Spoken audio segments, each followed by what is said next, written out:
No, they're live. Take whatever you want. All right, guys, welcome back to the 2024 SEC Baseball Tournament, Game 6, post-game press conference. Today we're joined by South Carolina head coach Mark Kingston, along with all-SEC catcher Cole Messina and winning pitcher Garrett Gainey. Coach Kingston will give us an opening statement, then we'll take questions directed to the players only, please. Obviously, there's wireless microphones on both sides. Please wait to be addressed and then introduce yourself. Coach, if you can give us an opening statement. Oh, great ball game. Again, two of the best teams in the country, in my opinion.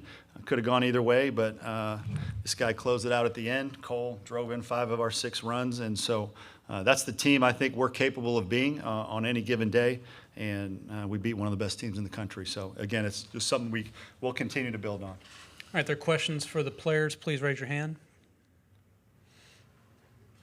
If you would take us through that 9th inning, what kind of emotions, or how do emotions change, or do they? Yeah, I had to settle myself in and just try to dial it in a little bit. Felt like my stuff was kind of getting over the plate more than the other 2 innings, so I was getting hit around a little bit. Being able to focus in and get that last out was huge. So. All right, in the center of the room. Hey, Garrett. Jack Felcher, GamecockCentral.com. When did you have an idea or a sense that you may be coming into this game today? And when you do come into that 7th inning and you get that final out to keep it tied at 4, what's kind of going through your head there? I mean, I pretty much knew I was getting the ball today. I knew we were going to have a good chance of winning, especially taking that early lead and then taking that lead 4-2. I think it was the 6th inning. Especially like late in the game like that, I knew I could get the ball. So being able to just focus in the bullpen and try to think about my bullpen as a game-type situation and get ready for the game. Around the left, second row. Alan Cole, GamecocksCentral.com. Cole, you had a tough matchup in the 9th there. Pitcher who hadn't given up a homer all year. Were you sitting on anything in that at bat? And can you take us through the homer, please? I just knew he had a good fastball and be ready for a good fastball. So, I sold out for the fastball, and he ended up throwing a slider and just took my best swing. Didn't really think, I was going to hit a slider, but it happened and took a good swing, and the ball got out of here. So, You're back in the center, second row. Cole, what's kind of the emotions of that homer there for you when you're rounding the bases and you see all your teammates going absolutely nuts, in the dugout there? I mean, it means the world. Like, that's a moment I'll remember forever.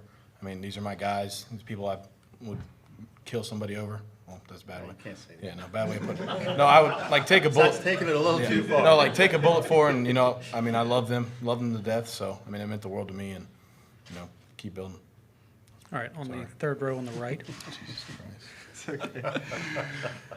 Cole, Mark was talking yesterday about, these moments, these tournaments are so cool because you see guys have the moments they'll remember for the rest of their life. How gratifying have these last 2 days been for you? Like I just said, it's been awesome. I mean, it's been fun to watch this team compete the way we have, and, had a rough 6 games before this tournament, and, just kind of turned it all around in 2 games and feel like we're back to who we are and can make a run. On the right, second row. Cole, Coach Van Horn said it was pretty clear you were sitting breaking ball on that last home run. Does that kind of speak to how well you're seeing the ball right now, that you can be sitting fastball and make that adjustment so well? Is this about as well as you've played this year? I mean, I guess so. I felt like, the majority of the time when I'm geared up for a good fastball, I just hit with my eyes more than not, and I felt like I just hit with my eyes on that pitch and took a good swing. So. All right, are there any more questions for the players? One more on the right. Garrett, can you take us through that celebration afterwards? That one's a little bit different than Yeah, I just explained it to the SEC Network people.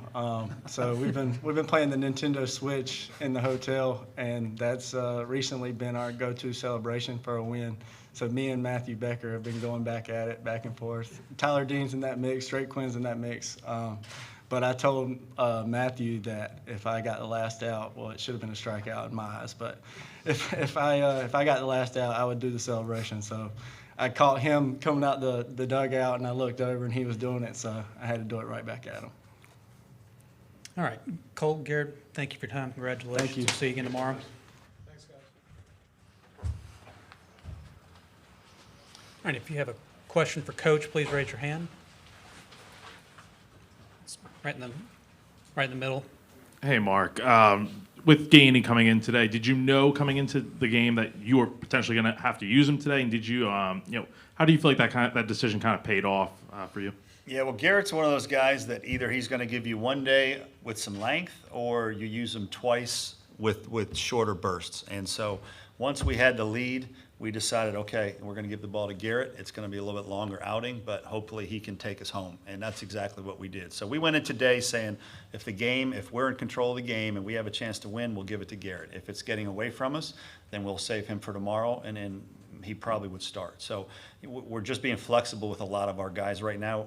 All these guys are right around that between 50 and 60 pitches. So that means they may be able to be deployed later in the week as well. So it's kind of who we are right now. On the left, second row. You've talked pretty much for 2 years now about Cole being the leader of this team. Can you even put it into words or explain how different the vibe is when he's going the way he's going right now? Well, we score a lot more runs when he's hitting. That's clear. I'm pretty sure if you dug into the stats and on the days he has good games, I bet we probably win 90% of the time. And when he doesn't, it's obviously not that high. But he's the heart and soul of our team. And when the heart and soul of your team is playing that well, it just allows everybody else to kind of follow suit. On the right, second row. You sort of touched on it, but we've asked you about pitching decisions all year. Garrett Gainey was out there and giving up a few hits there in the ninth.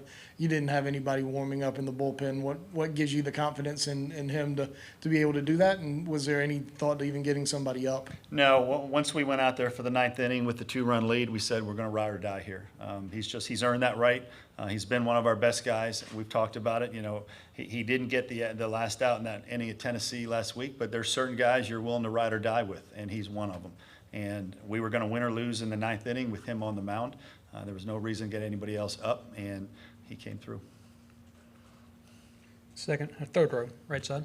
Is there anything you see different out of Cole these last couple days, or is this just him putting it together on a bigger stage? Well, I think his mechanics. When he has his hands high and he has that, he's got some movements that need to be synced up properly. And when they are, he's as good as any hitter in the country. And right now, he's completely synced up. His timing is where it needs to be.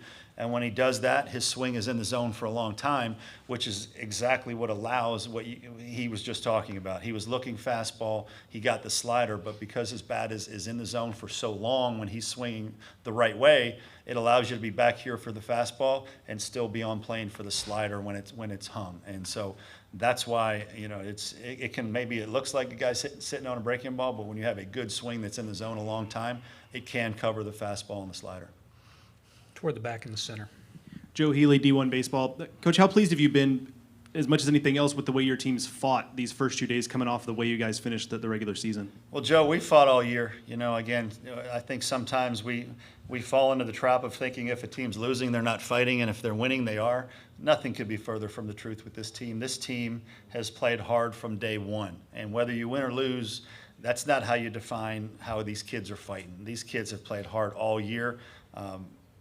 I know every coach that comes in here will say the same thing. It's a damn hard league, and you're going to lose some games. And this is a strong-willed team. They've never showed up to the park where I thought, they're not ready to play today. This team plays hard.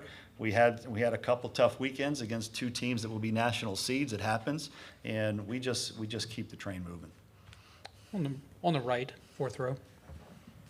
I know you got more work to do, but it's the first time since 2017. Excuse me, you're supposed to introduce yourself. We're not in Founders Park right now, so you're Still supposed to Form introduce Sports yourself Talk for the Media crowd. Network, Your reputation does not precede I'm itself sorry. here. You're correct. I'm so sorry. First time since 2017 that the program has won a game in this tournament that was in the double elimination portion of the tournament. So just your thoughts about, being where you are, facing LSU tomorrow in a winner's bracket final, so to speak, a place that the program hasn't been in a while. Yeah, well, I think it's well documented that the history of South Carolina baseball, there's been a lot more great moments outside of Hoover than inside of Hoover. I mean, a lot more highlights in Omaha than in Hoover, for whatever reason. I'm focusing on this team right now. This is a team it's a good team, and we can beat just about anybody in the country, and we're playing really well right now. So just gonna ride that wave as long and far as we can. All right, we have time for 2 more for Coach on the right. y'all played ahead for a lot of the day, and then whenever Arkansas would score, y'all would come back and score right back. How much of a difference does that make, either in this game or just in general? Yeah, I mean, we responded. You know, it was a little bit of a gut punch. We took the 4-2 lead, and then they tied it up. And luckily, it didn't take too long before Cole hit the 2-run homer to give us the lead back. So, look, baseball is a game of flow. It's a game of ups and downs. You have to be able to deal with it, both in game and also during a season. And again, this team generally does that pretty well. All right, second row in the center. Mark, we're 2 games through the SEC tournament now for you guys. How would you evaluate the way in which you've been able to use the pitching staff with monitoring pitch counts and knowing when to pull guys? And how do you feel like this sets things up for the rest of the weekend? This is how we have to do it. I mean, really, this is how we have to do it in a short weekend. Obviously, we're playing the tournament now, and you've got to win a lot more games, and we'll have to win next week and hopefully the week after that. So we're kind of trying to line things up in a way that we think will give us a chance to win the next couple weekends. So it's a little bit of house money right now. I need to go back with Matt and decide, all right, how do we use guys tomorrow? Who will start? Who will finish the game, and everything in between. So so far, again, I think the key for us is to use guys in situations where we don't overexpose them, we don't overuse them. Now that it's postseason time, and again, Eli was good today, 1 earned run. He didn't want to come out, and I don't blame him. He's a competitor, but we thought it was time at 56 pitches, and Ty came in, and Ty probably didn't want to come out, but he was at 60, and then Garrett Gainey gave us 54. So really, that's within that number of pitches for those guys, that's when they're at their best. All right, Coach, congratulations on the win. We'll see you again tomorrow. All right, thank you. Thank you, Mark.